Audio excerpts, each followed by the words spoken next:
குரு அనే அந்த பதத்துக்குள்ளே இருக்கிற ரெண்டு எழுத்துகள்.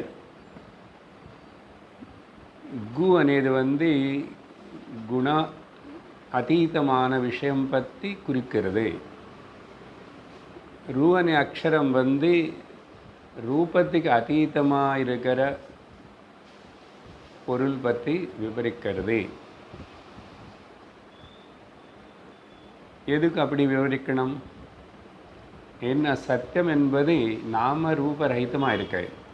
பிரம்மம் అనేది புலங்கள்னால கிரகிக்கப்படுற வஸ்துவாக இல்லை.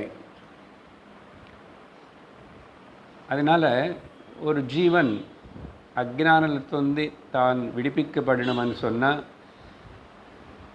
அவன் இப்படிப்பட்ட நாமரூப அதீத, இங்கே குண ரூப அதீத்தன்னு சொல்லப்பட்டது.